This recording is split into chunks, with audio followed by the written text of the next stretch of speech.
Amado irmão, abra sua Bíblia comigo, em 1 Pedro, primeira carta de Pedro, capítulo 1. Nós vamos iniciar hoje uma série nesta carta, então eu gostaria que você estivesse lendo esta carta, relendo, porque ela vai ser a carta que nós vamos utilizar para expor, para nos desafiar nesse tempo aí, nas próximas semanas, tanto pela manhã quanto pela noite. Então nós vamos iniciar hoje falando um pouquinho desta carta.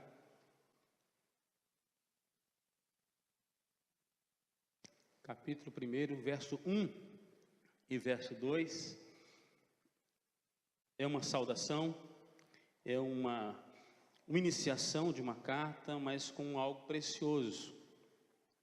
Aquilo que Paulo viveu, aquilo que Pedro viveu, que o Espírito Santo dirigiu, eles escreveram, nesse caso o apóstolo Pedro, e diz assim: Pedro, apóstolo de Jesus Cristo, aos eleitos que são forasteiros da dispersão no Ponto, Galácia, Capadócia, Ásia e Bitínia, eleitos segundo a presciência de Deus Pai, em santificação do Espírito, para a obediência e a aspersão do sangue de Jesus Cristo. Graça e paz vos sejam multiplicadas. Pai de amor, louvado seja o nome do Senhor por tua palavra, que o teu Espírito Santo nos abra o coração para receber a palavra do Senhor, em nome de Jesus. Amém. Plenamente eleitos, plenamente eleitos.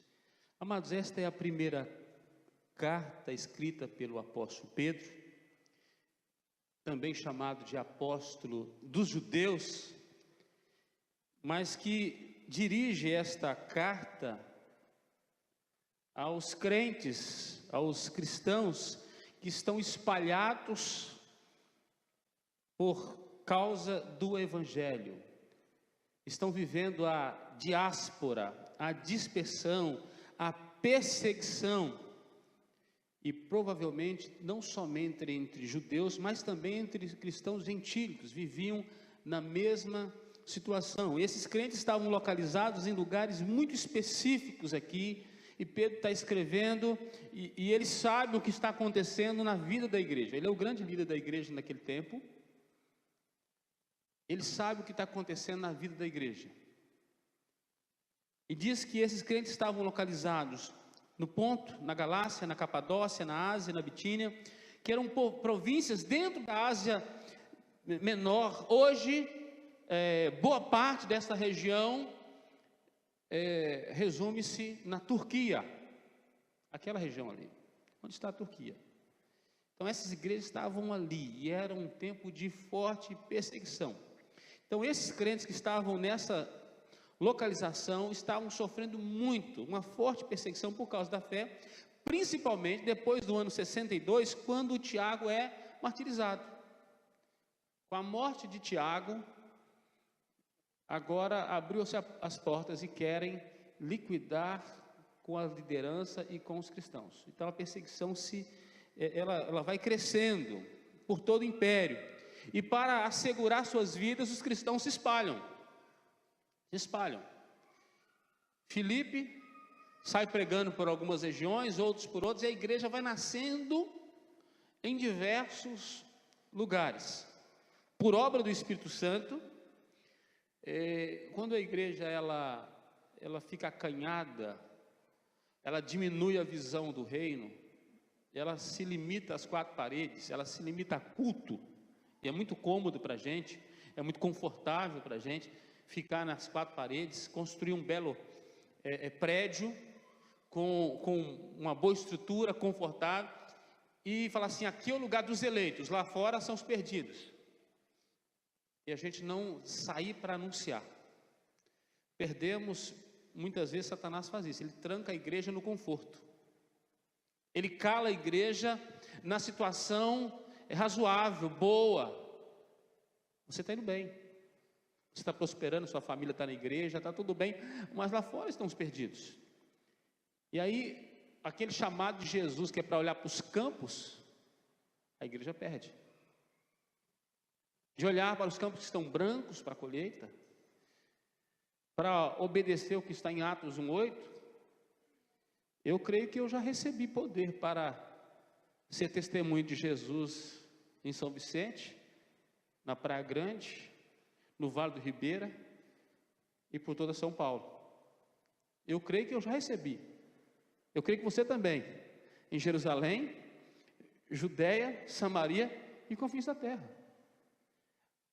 Mas é muito bom ficar em Jerusalém. Os apóstolos estão em Jerusalém. O povo que prega bem está em Jerusalém. O lugar que a banda toca bem está em Jerusalém. Está tudo bem lá. Então o Senhor Jesus deu uma força para a igreja cumprir a missão. Ele utilizou-se do império, que começa uma grande perseguição. Agora é hora da missão acontecer.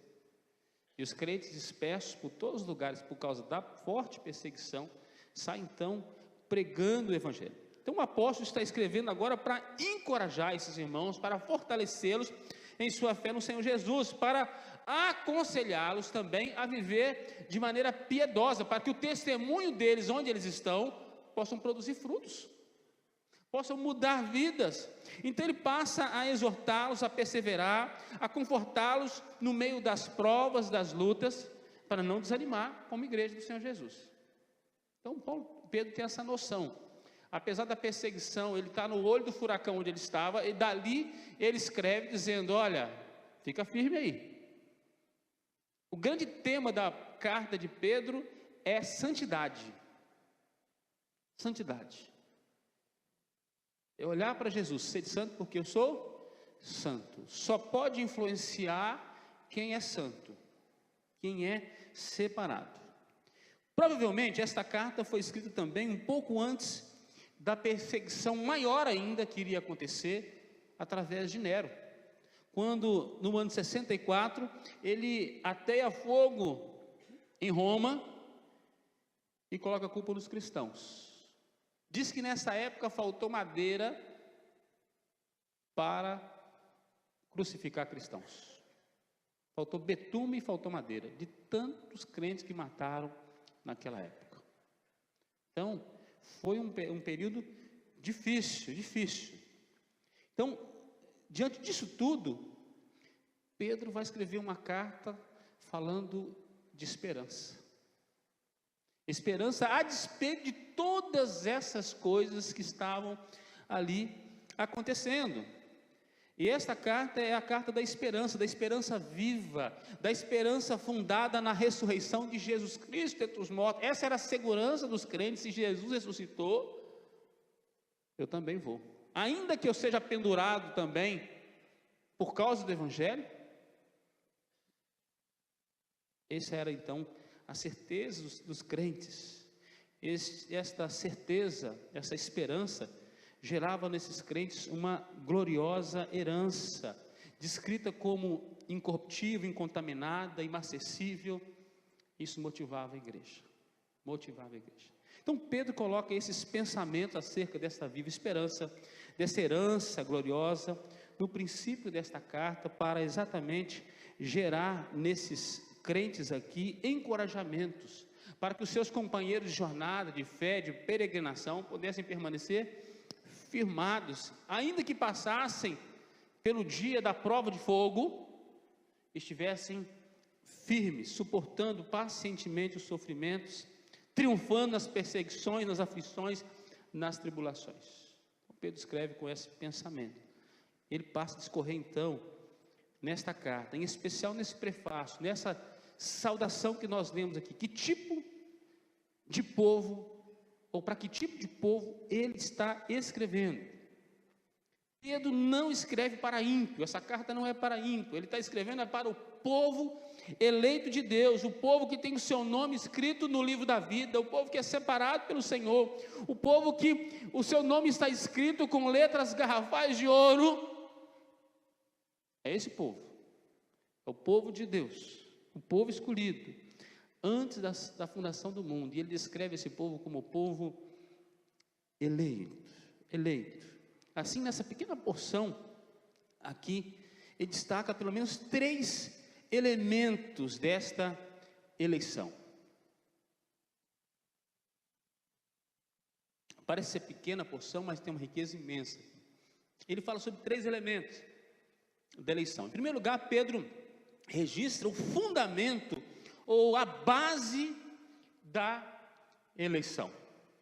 Ele vai dizer que é o amor de Deus o Pai. Diz que é segundo a presciência de Deus Pai, eleitos. Ele começa dizendo: Pedro, após Jesus Cristo, aos eleitos, que são forasteiros, que estão na perseguição.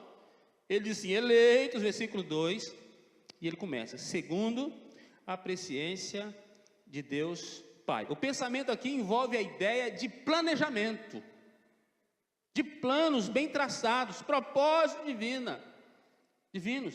Deus tendo em vista escolher e chamar esse povo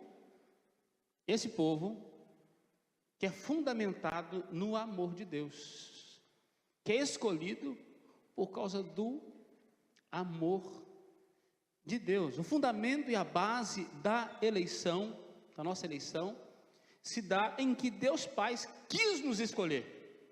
Deus Pai quis nos amar, quis enviar seu Filho por nós, quis manifestar esse amor, quis provar esse amor, como Paulo vai escrever em outro lugar, que Deus prova o seu próprio amor para conosco. Ele simplesmente, graciosamente, maravilhosamente, resolveu nos escolher, resolveu nos chamar, nos salvar. Aqui a ideia de pensar, tirar do meio, de separar. Ele podia escolher a qualquer um, mas ele resolveu escolher você. A este povo Pedro está escrevendo, o povo escolhido. Então, primeiro Pedro registra então o fundamento, a base dessa eleição, o amor de Deus Pai. A igreja não é uma simples organização humana, sua origem não obedece à vontade carnal, não obedece ao idealismo humano, tampouco procede de aspirações humanas, de planos humanos, mas é um propósito eterno de Deus, é pela presciência de Deus, é pelo desígnio de Deus. Deus quis nos escolher, meus irmãos, a despeito de quem nós somos, ou quem nós éramos. O pastor viu esta semana, lá em casa, que o Isaac, ele pelo menos uma vez, 2 vezes por semana, ele tem um baú, e tem muitos brinquedos lá. Muitos já estão sem pé, sem cabeça, sem rodinha, mas estão lá. Mas tem dia que ele resolve escolher o brinquedo que está no fundo do baú.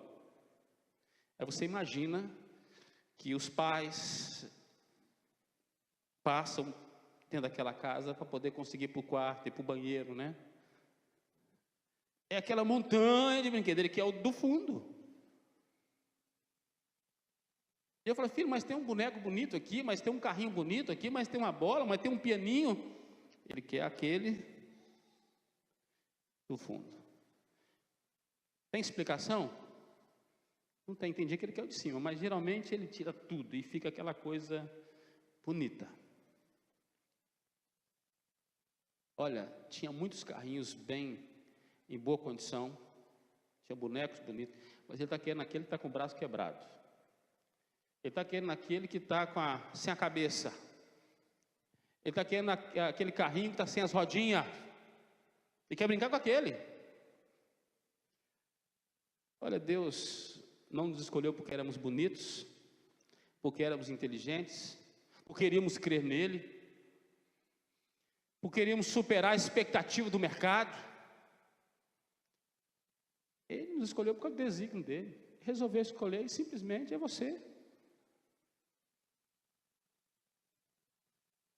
Charles Haddon Spurgeon diz que era muito difícil compreender a eleição de Deus. Ele só sabia que era um propósito de Deus, porque ele falou assim: eu mesmo não escolheria, eu não me escolheria. Mas ele diz assim: graças a Deus pelo seu dom inefável, graças a Deus pela manifestação de um amor incondicional, inexplicável, do Pai ao me escolher. Então Pedro, ele fortalece o coração da igreja, dizendo: olha, foi propósito dele nos escolher. Nós estamos passando por esse momento de perseguição, mas ele nos escolheu. Ele mandou seu filho por nós. Poderia ser outro, mas ele diz assim: é Cleiton Ramos, é esse. Apesar dos chicos, dos problemas,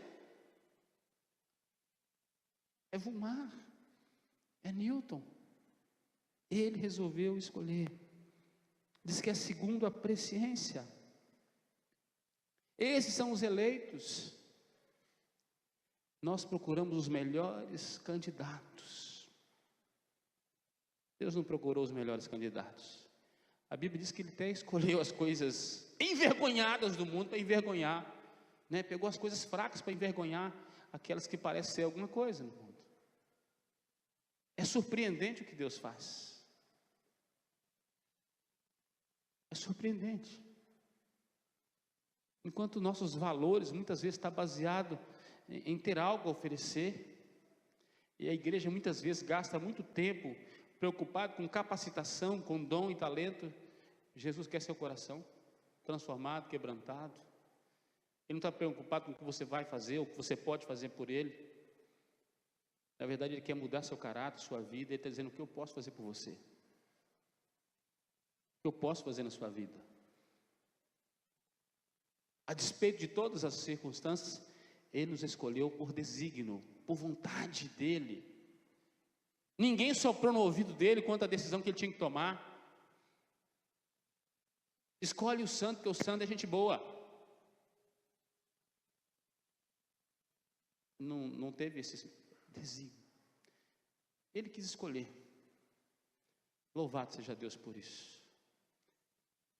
Ele pegou muitos vasos quebrados, mas Ele é o oleiro.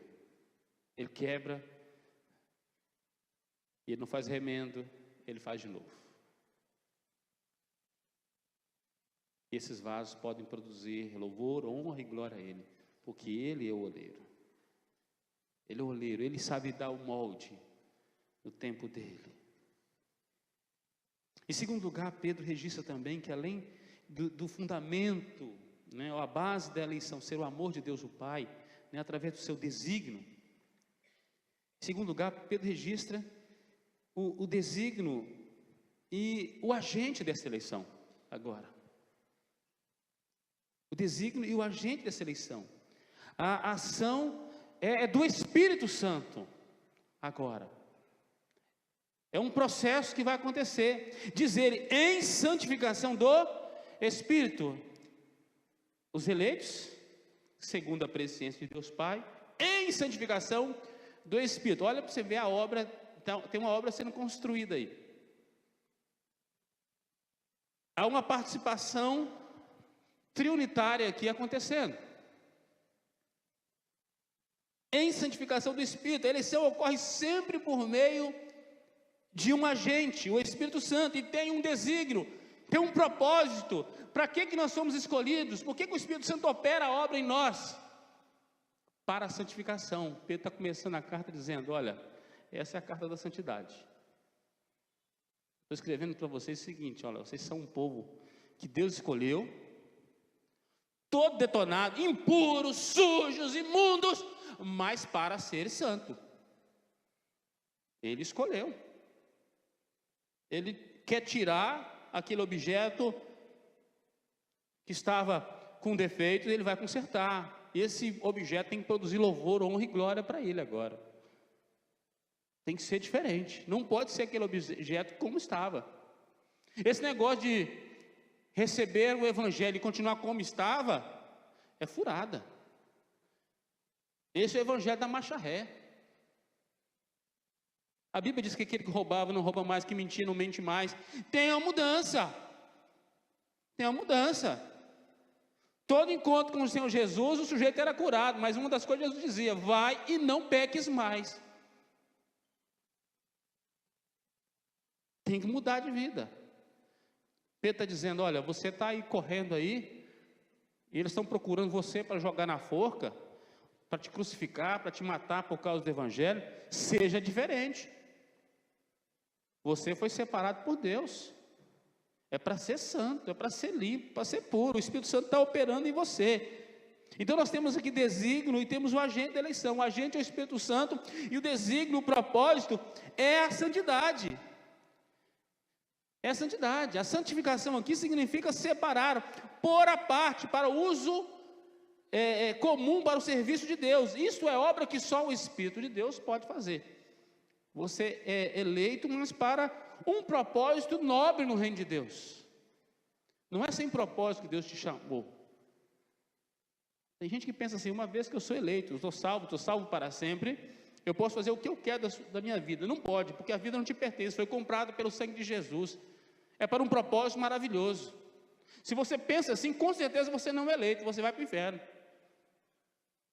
Eu pregava o evangelho para alguns jovens, alguns anos atrás, e quando eu falei sobre a doutrina da eleição, ele riu da minha cara. Ele falou assim: então tá bom, já que eu sou eleito, agora eu posso fazer da minha vida o que eu quiser. Vou para as baladas, vou para isso, vou para aquilo, vou prostituir, porque eu sou eleito, não vou perder a salvação mesmo, não é isso que você disse? Aí eu falei com ele: eu não terminei o sermão, agora eu vou falar sobre as características do eleito de Deus. Primeira característica: o eleito de Deus não vive na prática do pecado. Então eu falei com ele assim: na primeira característica você já não passou, já vi que você não é eleito de Deus, acho que eu vou concluir o sermão por aqui mesmo. Não é esse o pensamento que está na mente de alguém que foi pensado, selecionado, que pelo desígnio de Deus foi operado para a salvação. Não é. Esse quer agora levar a sua vida em um processo de separação, de santificação. A eleição do Pai na eternidade torna-se tão efetiva na obra do Espírito Santo, que ele passa a nos separar para Deus agora. A obra do Espírito Santo é nos separar para algo glorioso. O Paulo, perseguidor, e que Deus mandou Ananias ir lá orar por ele, mas aquele sujeito, Deus fala assim: olha, esse para mim é um vaso precioso, eu vou mostrar para ele o quanto importa sofrer pelo meu nome. Eu tenho propósito com ele. O Espírito Santo estava separando Paulo, lá em Atos 13, a igreja está em oração, os apóstolos estão em oração ali, e diz assim: disse o Espírito Santo, separai-me agora a Barnabé e a Paulo para a obra que eu vos tenho preparado. Olha, Deus faz assim, esse papel. Ele nos separa para algo especial, para uma obra especial. Isso acontece quando acontece a santificação. Então, essa operação dele é separar para Deus. Somos o povo separado para Deus, para um relacionamento pessoal, transformador, santificador em Deus. Em Deus. Disse Lutero, nosso reformador: por minha própria razão ou por minhas próprias forças, não posso crer em Jesus Cristo, nem ir a Ele. Para o cristão, o Espírito Santo é essencial em cada aspecto de sua vida espiritual, em cada passo que dê nela. É a operação do Espírito Santo que faz isso na gente. Jamais vamos a Cristo, e é Ele que nos separa para sermos santos. A obra da santidade não nasce no homem. É uma obra operada no homem. É um processo de Deus. Ele tem que nos vestir com um novo homem. Ele tem que tirar o velho homem. Ele tem que trocar o coração de pedra e colocar um coração de carne. É uma obra totalmente de Deus, porque é para Ele. Não tinha como consertar o imundo com base no imundo. Tínhamos que ser limpos por panos limpos. O detergente do crente é o sangue de Jesus, é o que limpa, que purifica, o que nos torna mais alvos que a neve. É o Espírito Santo que desperta em nós os primeiros e fracos desejos ou anelos de Deus, de sua bondade. É Ele que começa a acordar a gente. Ouviu aquela canção, você que entregou sua vida a Cristo, sabe o que eu estou falando? Você ouviu uma canção que chamou sua atenção, você passou na frente de uma igrejinha, tinha uma palavra sendo pregada, alguém te deu um panfleto, você começou a ser despertado, ouviu um convite, foi para uma EBF, as coisas começaram a acontecer, alguém orou por você, os primeiros lampejos na sua vida era obra do Espírito Santo. É o Espírito Santo aquele que nos convence do pecado, aquele que nos conduz à cruz onde somos perdoados. É Ele que nos leva para um encontro com Jesus. Não foi as pernas da samaritana que levou ela para a fonte, foi o Espírito de Deus, para ela ter um encontro com Jesus.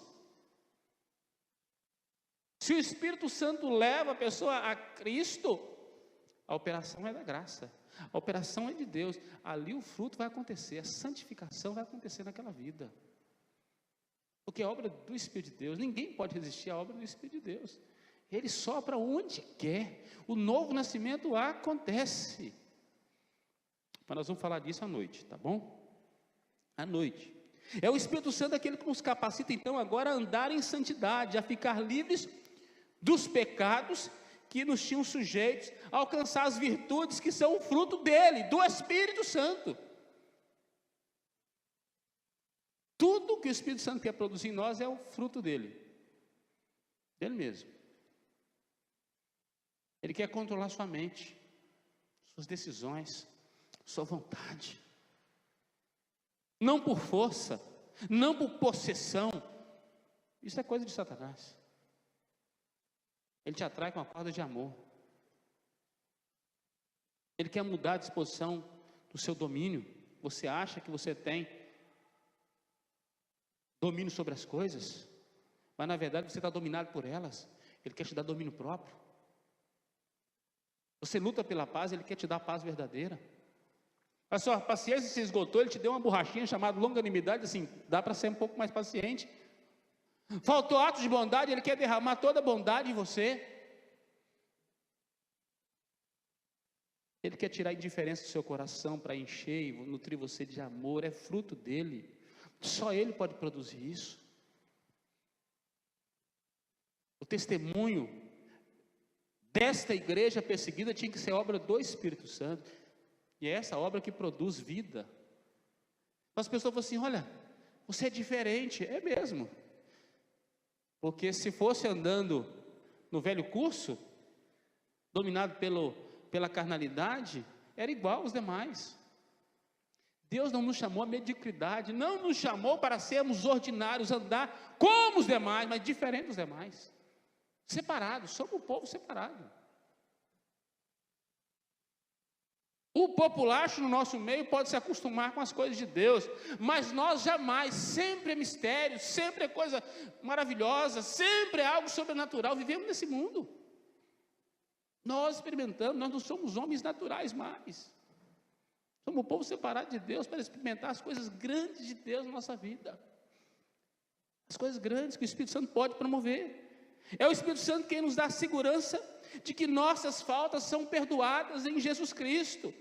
De que Ele é Senhor, de que Ele é Senhor, o princípio, o centro e o fim da vida cristã são todos eles obra do Espírito Santo. Ele nos pega na eleição e nos leva até a glória, obra dele.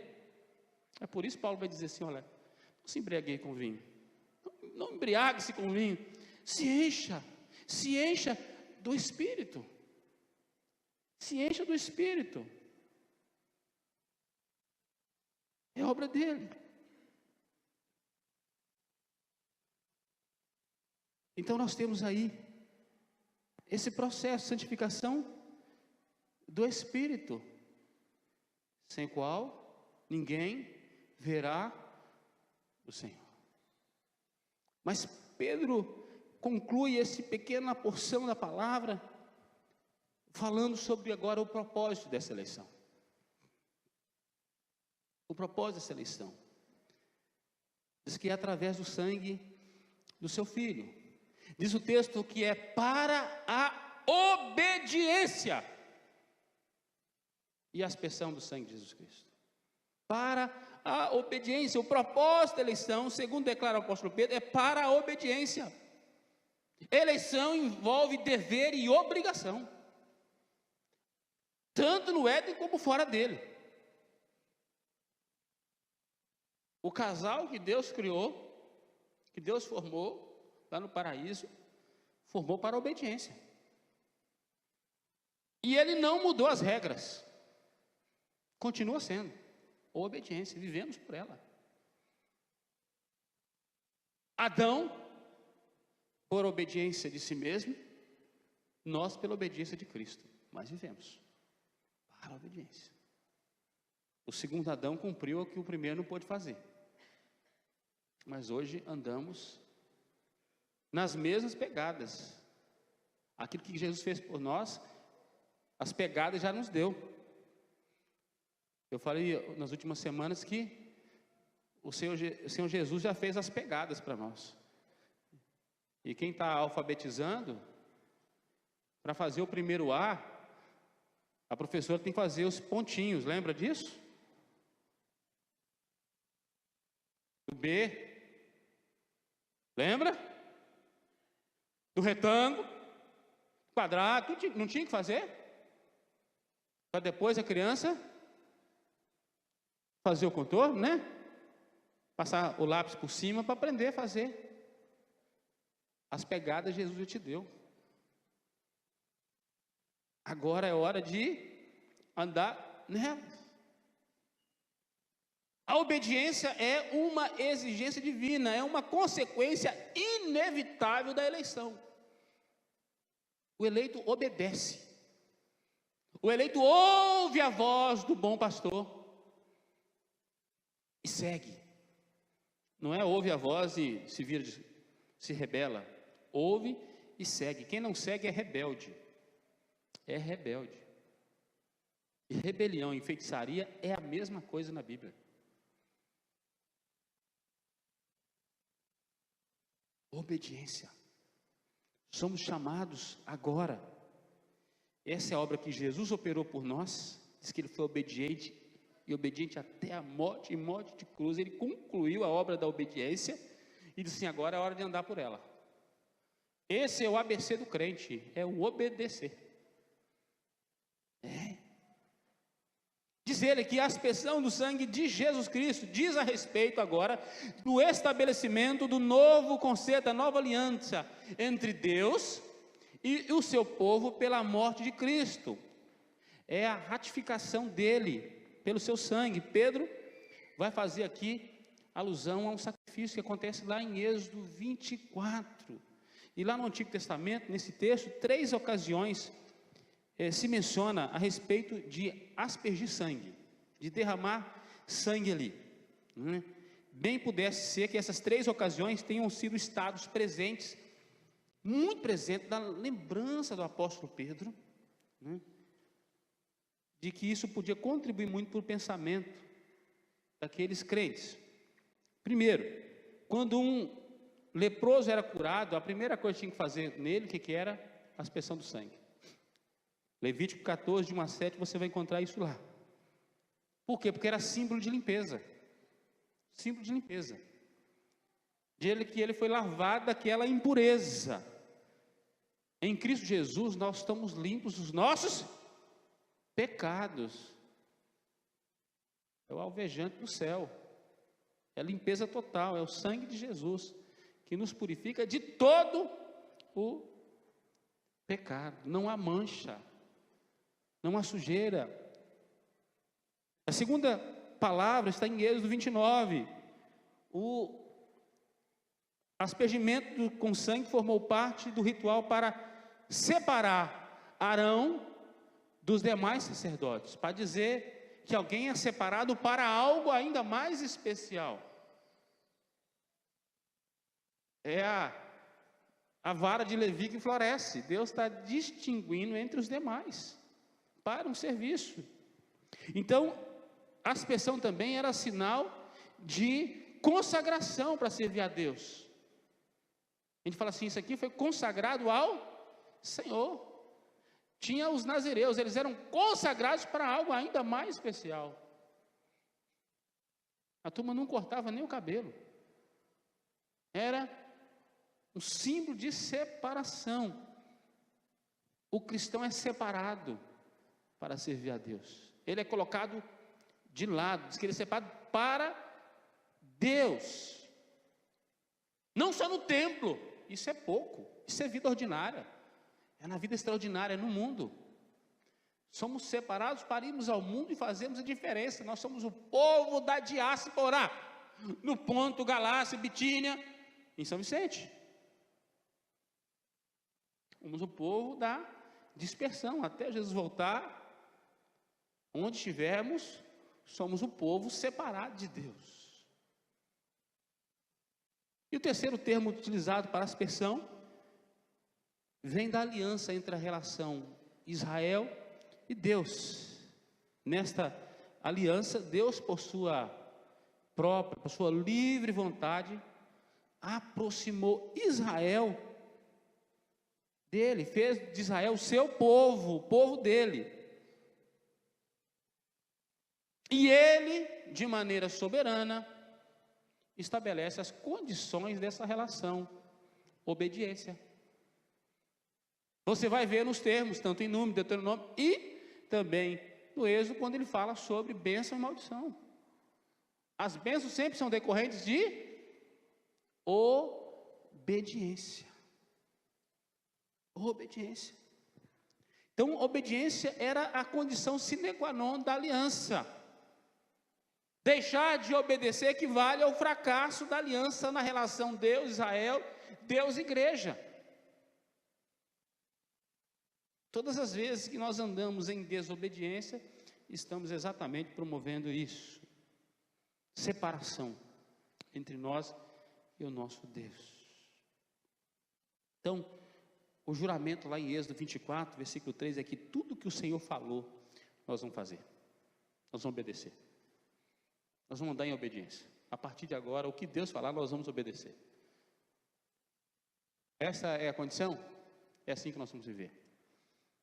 É assim que nós vamos viver. Pedro está fazendo uma releitura e está dizendo, olha, é para a obediência. Tudo o que aconteceu, o propósito da eleição, é para a obediência. Deus fez você de um vaso com um propósito, não ele quebra e joga fora. Você não está aqui nesse mundo para decorar. Porque ele disse que você é luz do mundo, que você é sal da terra. A sua luz precisa brilhar em obediência, para que as pessoas possam ver, diz o Senhor Jesus, no meio da perseguição, vai ver, vão perceber. Então, o aspergimento era para a obediência, mediante ao sacrifício de Jesus Cristo, a aspersão do sangue de Jesus, nós somos conduzidos para a obediência, somos limpos, separados, para isso, para a obediência. Mediante Cristo, o cristão ele é purificado, ele é afastado, ele se compromete então a obedecer pelo resto de suas vidas. Então o propósito maior da eleição é a obediência. Assim, consequentemente, o eleito de Deus sempre manifestará o fruto da sua eleição, sempre, preste atenção, o eleito de Deus sempre manifestará o fruto da sua eleição, em obediência.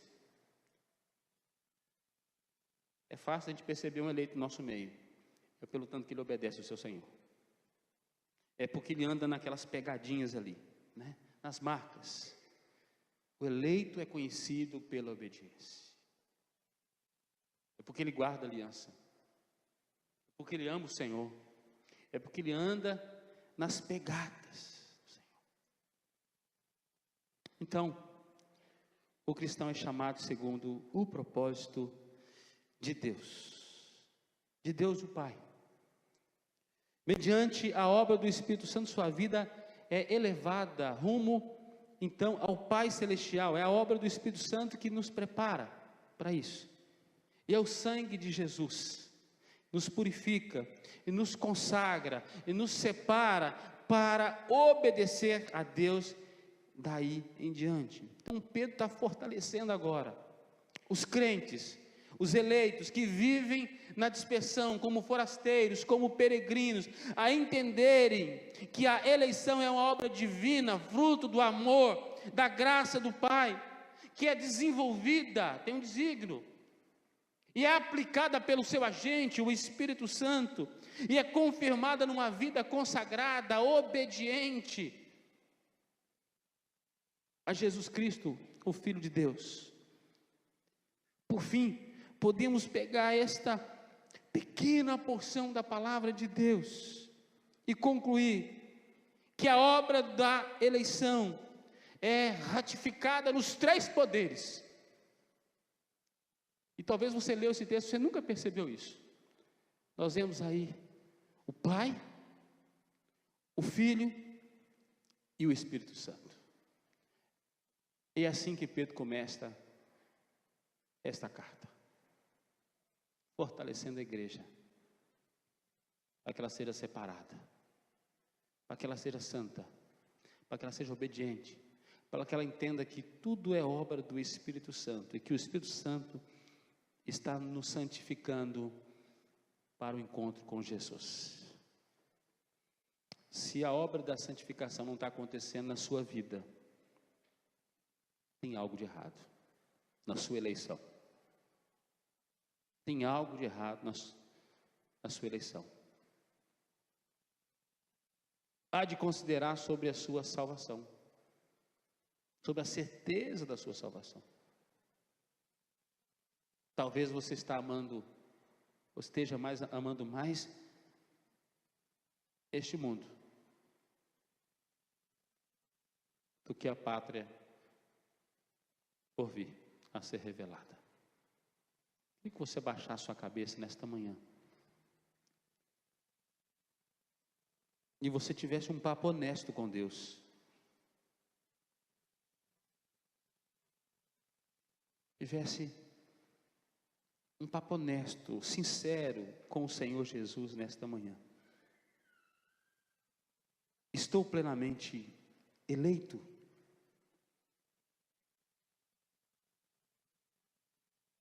Estou plenamente eleito? Sou o povo? Sou separado mesmo? Entendi para obedecer? Ou eu tenho andado no caminho da desobediência? Jesus deu as pegadas, mas eu não quis andar nelas.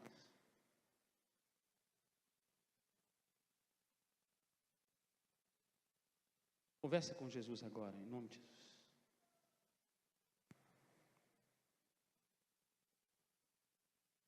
Conversa com Ele. Coloque a sua vida diante dEle agora.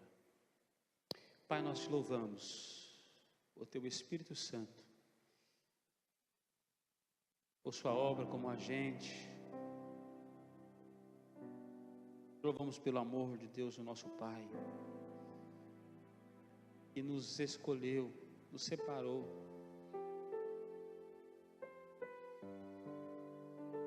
e pelo lavar transformador no sangue do Cordeiro de Deus. Que o Senhor possa aplicar em nossas vidas esta obra maravilhosa, fortalecendo-nos como igreja da dispersão, da diáspora, da perseguição, como forasteiros que somos, a sermos crentes melhores, a produzirmos o fruto da obra da eleição. Nos abençoe nesse dia, em tudo que nós faremos, a escola bíblica agora, os encontros que teremos durante o dia, assembleias que vão haver, da SAF, das mulheres, o culto de logo mais, a ceia do Senhor que nós teremos à noite. Que a nossa vida seja uma vida que ame o Senhor, ame a obra do Senhor, ame o que o Senhor ama. Que nós possamos andar nas mesmas pegadas. Nos abençoe nesse dia, oramos em nome de Jesus.